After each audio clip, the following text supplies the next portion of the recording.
Эр жигит эл четинде, жоо бетинде. Мамлекеттин бүтүндүгү, элдин тынчтыгы үчүн чек ара кызматынын мааниси зор. Бүгүн 23 февраль ата мекенде коргоочулардын күнү. Мына ушул багытта биз Талас районундагы Биргө Баатыр атындагы чек ара заставасына келип, андагы жоокерлердин абалынан кабар алдык.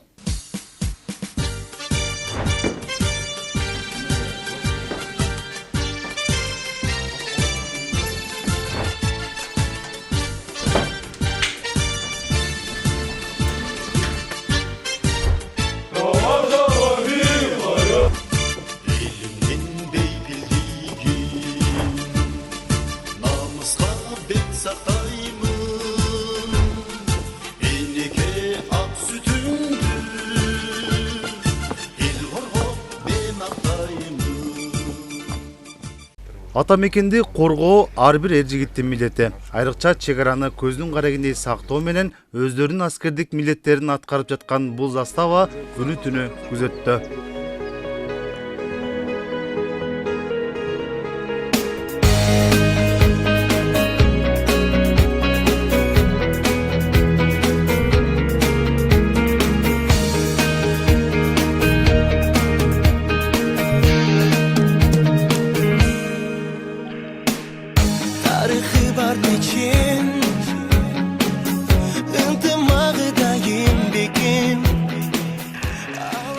Кабат 23 кеметелүү бирге байланышка.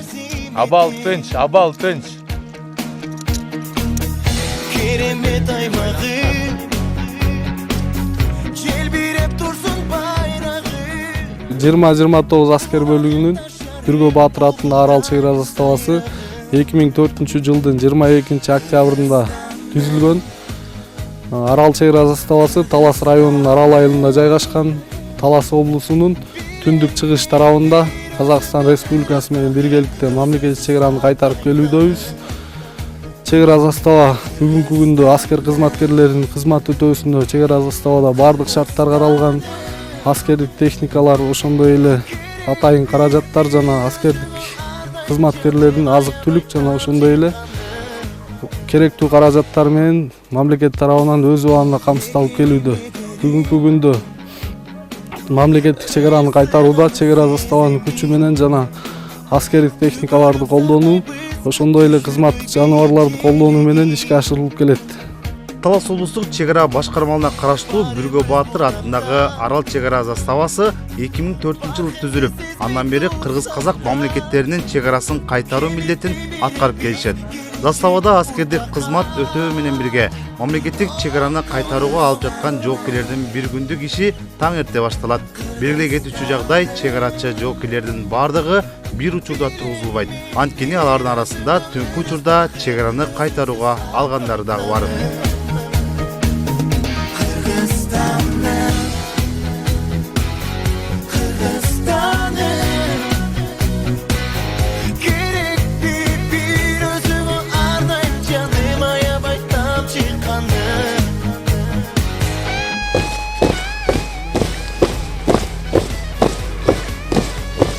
Ар күнү эртең менен саптык даярдык болуп, чек арачылар машыгууда болот.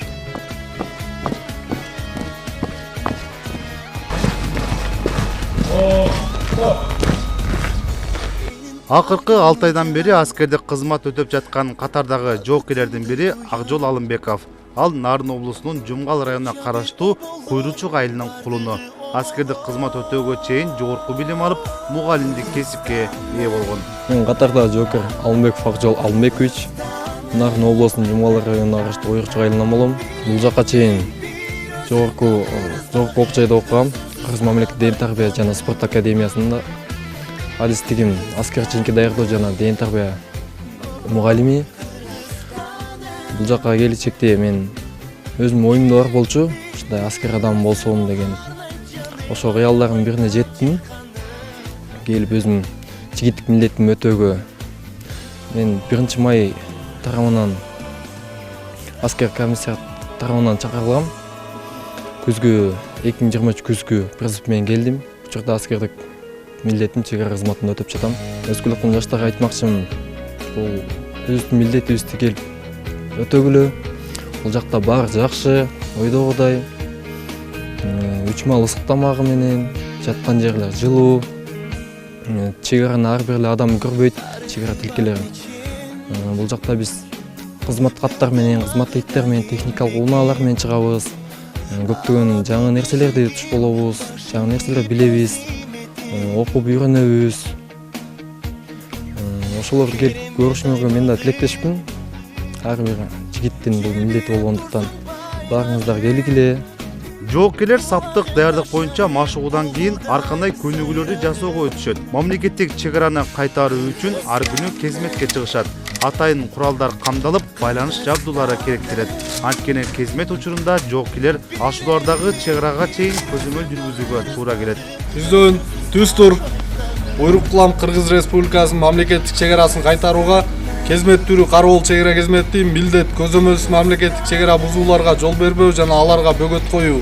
Кызмат өтөө убактыңар саат 10:00-дөн тартып 16:00-га чейинки аралыкта мамлекеттик чегарада байкоо жүргүзүү менен кызмат өтөө. Кызмат өтөө убактыңар аймагыңар чуңкур ашуу жергилиги кызмат өтөө аймагына баруу жол багытыңар Арал чегара заставасы, Арал айылы, Үч эмчек айылы, чуңкур ашуу жергилиги, кайра кайтуу багытыңар ошондой эле. Байланышка чыгуу тартиби ар бир 15 мүнөт сайын байланышка байланыш нөмөткери же застава нөмөткери менен байланыш уюштуруу. Кезмет оңго мамлекеттик чегараны кайтарууга кадам да. Бул учурда заставага тиешелүү кызматтык жаныбарлардын жардамы күч болот. Кызматтык аттар, кызматтык иттер. Алардын ар биринин аты бар. Багидагы жоокерлер менен бирге кызматта.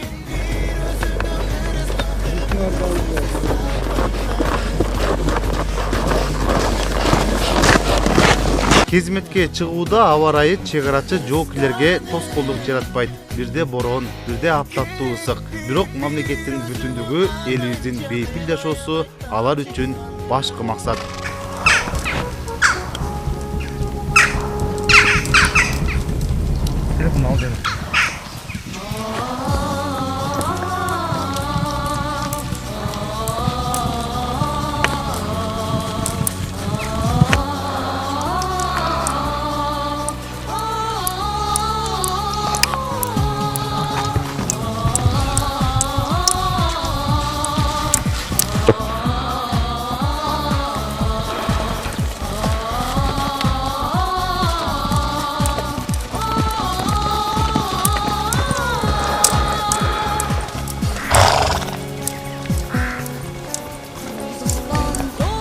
Чегара тилкесин кайтарууда дыккат көзөмөл, кынтыксыз эрежелер сакталууга тийиш. Мамлекеттин чегарасын мыйзамсыз бузуп өтүүгө жол берилбейт.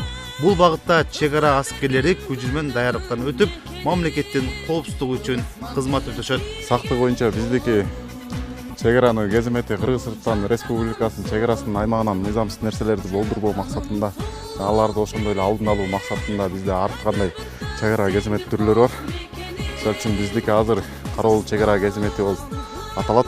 Күндүзгө белгиленген аймакка барып, башчынын буйругу менен белгиленген аймакка барып, ошол аймакта Кыргыз Республикасынын аткечилик жана башка жолдор менен Кыргызстан Республикасынын чегарасын мыйзамсыз бузуп кеткендерге бөгөт коюу жана аларды алдын алуу максатында ошол аймакка барып, ошол аймактын коопсуздугун жана тынчтыгын карап камсыздайбыз.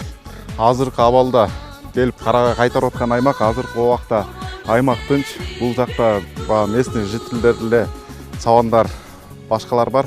Эгерде биздин өзүбүздүн белгиленген чек бар, ошол чектен өткөн аскер кызматкерлерин өздүгүн тастыктаган документин текшерип, бул жерге местный жителдер эле гана өтүүгө уруксат берилген. Негизи местный жителдер бул жерде могу жүрүп аткан турган чабандар эле, андан башкалар жок. Азыркы убакта чегарадагы абал туруктуу, тынч. Эр жигит эл четинде, жоо бетинде. Чегара кызматы мекенди түнү күнү көздүн карегине сактоого алып, чегаранын бүтүндүгүн кармап турган бирден бир кызмат. Андыктан анда кызмат өтөп жаткан жоокерлер мамлекеттин камкордугунда. Баардык азык-түлүктөр, алардын жашоо шарты камсыздалган.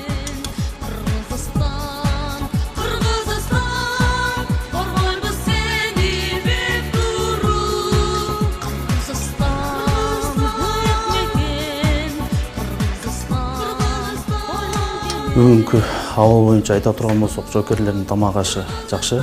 Жоокерлер бүгүнкү күндө тамак ашты 9-нормал менен жешет. тоғызынчы нормага кирген азыктардын ичиндери бул колбаса жешет, эртең-менкисин дайыма сыр, андан кийин жумасына 2 жолдон жумуртка берилет, жумасына 3 жолдон азыркы күндө бал да жешет. Жөкерлердин тамак ашынын сакталуусу. Бул тамак аш кварталга бөлүнөт, 6 айга бир келет. Тамак аштын сапаттары боюнча тез бузулуучу азыктар, булар ай сайын алмашылып турат. Аларга колбаса, эт, май, сыр, ушул болгон азыктар кирет ай сайын алмашчуларга. Жөкерлердин тамак ашка болгон көз карашы бүгүнкү күндө жакшы. Тамак ашка мамлекет тарабынан бүгүн камсыз кылып берген бүгүнкү учурда. 23 февраль ата мекенди коргоочулардын күнү. Андыктан мекен сакчылары ата мекенди коргоочуларды кызуу куттукташты. Урматтуу мекендештер, өзүмдүн атыман жана Талас облустук УКМК чегара кызматынын башкармалыгынын өздүк курамынын атынан баарыңыздар кирип келе жаткан мекенди коргоочулар күнү менен чын дилимден куттуктайм.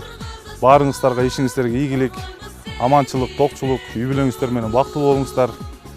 Эгемендүү Кыргыз Республикасы ар дайым гүлдөп өсө берсин мен тилектешмин. Мамлекеттик чек арасы ар дайым бекем болсун.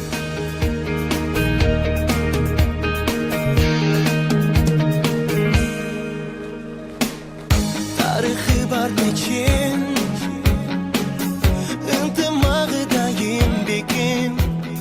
Мекендештеримди куттуктап кетем. 23 февраль ата мекенди коргоочулар күнү менен экенибизде ар дайым тынчтык болсун, согуш эч убакта болбосун. Ден соолуктары чың болуп, өмүрлөрү узун болсун. Ошондой эле өсүп келе жаткан жаш муундарга кайрылып кетмекчимин.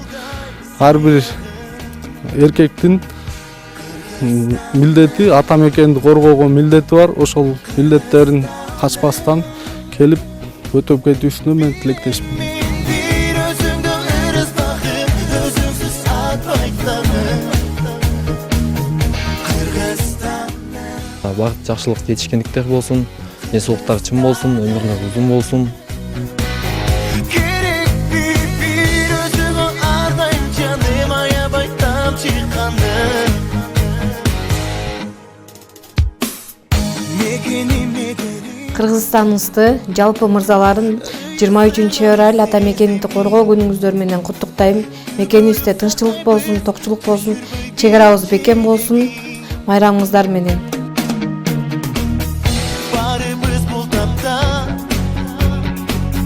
farkında sezmey dursak da, kemitmey biri biz gelecek 23 февраль жалпы ата мекенди коргоо күнү менен баардык эр азаматтарды жана кыргызстандыктарды куттуктайм. Кыргызстаныбызда тынччылык болсун, токчулук болсун, молчулук, ачык асман, чек арабыз бекем болсун, өлкөбүздө стабилдүүлүк болсун. Деги эле баардык куралдуу күчтөрүнө майрамыңар менен деп куттуктап кетмекчимин. Ата мекенди коргоо күнү менен Кыргыз Республиканын куралдуу күчтөрүн жана жалпы эр азамат жигиттерин чын жүрөгүмдөн куттуктайм. Кыргызстаныбызда токчулук, молчулук, өйдө кырсыктан тышкары болуп, ар бир жигит, ар бир атуу кыргыз жарандары ошо 23 февраль ата мекенди коргоо күнү менен чын жүрөгүмдөн Mekenim ederim, ıyık sığanı sezemin. Dübölük saktay biz, düşürböy büyük çelegin. Barımız bul tapta, farkında sezmey dursak da, Чек арачылар өлкө коопсуздугунун калканы. Кол салган душмандын мизин да дал ушул чек арачылар кайтарат. Андыктан мекенди көздүн карегине сактап, мамлекетибиздин бүтүндүгүн, элибиздин тынчтыгын камсыз кылып келе жаткан ата мекенди коргоочулардын күнү менен куттуктайбыз.